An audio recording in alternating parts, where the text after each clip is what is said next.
Aujourd'hui, l'équipe de La Fouille s'arrête à Lac-Drolet et Saint-Sébastien pour son granit. Parce que dans le temps, on avait besoin de granit pour faire quoi? Les églises. En défrichant puis en creusant leur champ, ils ont trouvé une pierre étrange, assez lourde. Mais aujourd'hui, c'est plus du tout comme ça qu'on produit le granit, là. Quand vous achetez un comptoir de granit, vous savez que c'est unique, vous l'avez choisi, elle est unique au monde.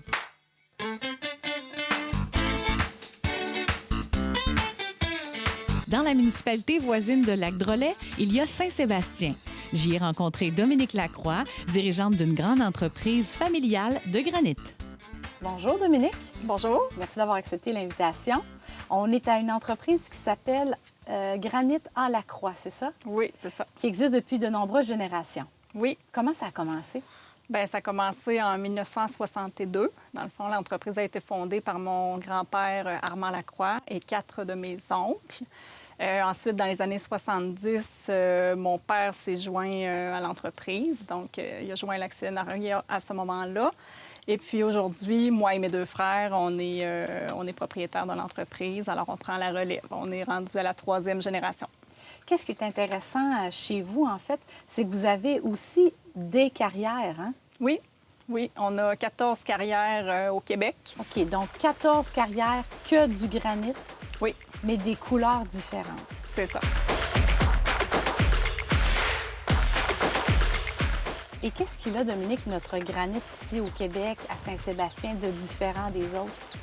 Bien, c'est pas qu'il est si différent des autres. C'est juste que c'est des couleurs différentes que ce qu'on va retrouver au Brésil ou en Chine ou aux États-Unis. Alors, c'est vraiment la couleur qui définit le granit, l'exclusivité de la couleur. Ouais. Et est-ce qu'on a la cote dans ces années-ci, le granit, la couleur qu'on propose, qu'on a ici? Bien, ces années-ci, les couleurs populaires, c'est les blancs, les gris, les noirs. Ça sort beaucoup. Nous, on a des beaux noirs dans le coin du lac Saint-Jean. Ça, c'est des très gros vendeurs. C'est ça, toutes les gris. Ça, c'est très tendance aussi, là. C'est les couleurs qui ressortent beaucoup là, dans ces années-ci. Et qu'est-ce qu'on peut réaliser, justement, avec le granit? Là, il y a plusieurs choses, plusieurs applications. Il y a beaucoup d'applications intérieures, comme tout le monde connaît les comptoirs de cuisine, les planchers de granit, les manteaux de foyer, ces choses-là. Ça, c'est ce qui est plus résidentiel. Mais nous, on fait aussi beaucoup de projets commerciaux, alors des lobbies d'hôtels ou d'édifices commerciaux. On va retrouver des murs en granit, des comptoirs de réception, des pavés, toutes sortes de choses comme ça. Là, avant d'en arriver à des bureaux en granit, là, ça, c'est gros, là. Là, on est au fond, en fait, de l'entreprise. Plus on se rapproche, plus les blocs rapetissent, c'est ça? Oui, c'est ça. Dans le fond, la première opération, c'est qu'on prend le bloc, on le met sur une scie à câble, on fait des tranches. Ensuite, quand les tranches sont faites, là, on applique un fini de surface dessus. Fait que ça peut être un fini poli glacé, fini flammé, au jet d'eau. Fini, il y en a des dizaines de finis, en fait, là. Fait qu'on applique le fini. Et puis ensuite, on fait la découpe sur mesure. Selon les plans de l'architecte, on va aller découper le morceau à l'exacte dimension qui est demandée. Bien, c'est une de vos forces. Vous êtes capable de tout faire, c'est ça? Oui. De ce que j'en comprends. Oui. C'est que vous avez des carrières réparties un petit peu partout au Québec. Mm-hmm. Vous allez chercher ce que vous avez besoin, vous les transformez sur place, vous les peaufinez sur place. Donc, il n'y a jamais de transport qui se fait pour rien. Dans le fond, c'est toujours avec l'entreprise que vous faites tout ça, là. Oui. OK. Bonjour, M. Prost. Allô, Karine? Vous êtes géologue. Bien et sûr. on a fait appel à vous aujourd'hui à l'émission pour parler du granit. Oui, l'industrie du granit. Où est-ce qu'on trouve le granit dans la région de Chaudière-Appalaches? Historiquement, c'était ces 2 endroits-là, Stansted, pas loin de Lennoxville, pas loin de la frontière américaine, Saint-Sébastien, en Appalaches. Puis maintenant, on exploite surtout à Port-Neuf, c'est-à-dire Rivière-à-Pierre, et au lac Saint-Jean. On exploite des granites de différentes couleurs. De quoi est composé le granit? Le granit est composé, c'est une roche, premièrement, qu'on exploite à partir d'une carrière. C'est composé de 3 minéraux, du quartz, des feldspaths et des micas, généralement. Voilà pourquoi on distingue des couleurs différentes, en fait. C'est hein? ça, et c'est ça que les consommateurs cherchent, une couleur variée, mais quand même homogène, une dureté pour faire un comptoir de cuisine qui est très dur. Donc, c'est les propriétés qui sont typiques du granit. On y voit une différence entre, justement, la roche et le minerai, parce que souvent, le minerai, on voit plutôt des lignes et des tranches, tandis que le granit, ça semble être répertorié d'une façon Voilà, plus c'est ça, unie, c'est hein? très... c'est distribué uniformément, les minéraux, c'est ça qui fait sa beauté. Puis, une fois taillé, poli, c'est très beau à voir, c'est très dur, puis ça dure des générations. Qu'est-ce que ça prend comme sous-sol pour trouver du granit? Pensez à un granit comme... vous connaissez les lampes lave-lampe?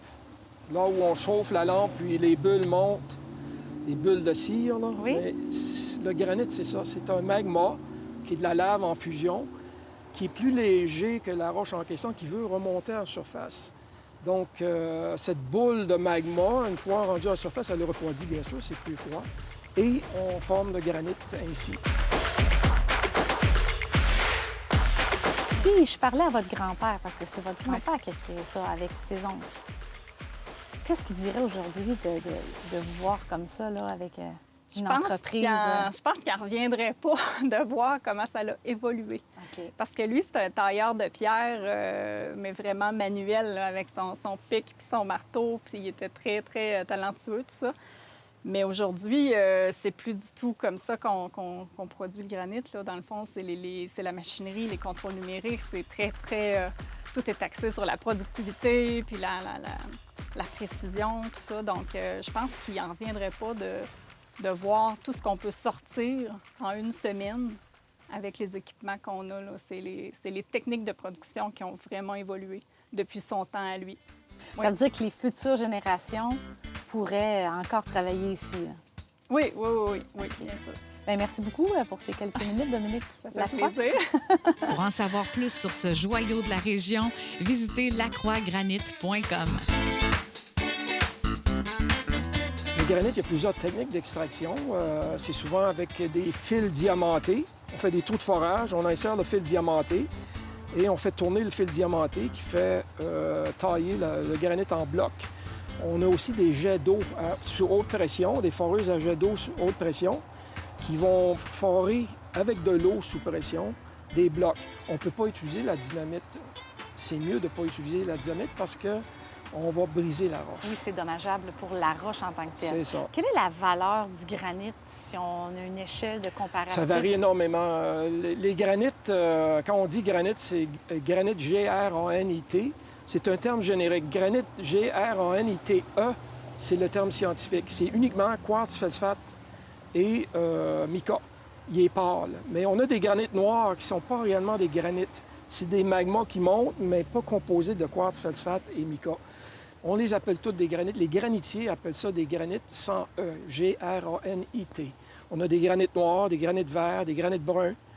Et on a le vrai granit qu'on voit ici en arrière de nous, qui est le granit gris de Stansted ou de Saint-Sébastien. Mais les granites Rivière-à-Pierre sont plus foncés. Ce pas des vrais granites en termes géologiques. Est-ce que la valeur est la même? Ils sont plus élevés encore. Ceux qui ont de la couleur, qui ont des gros grains, des gros cristaux, ont beaucoup de valeur. Là, la mode, c'est qu'est-ce qui est foncé, noir. Et ça vient du lac Saint-Jean.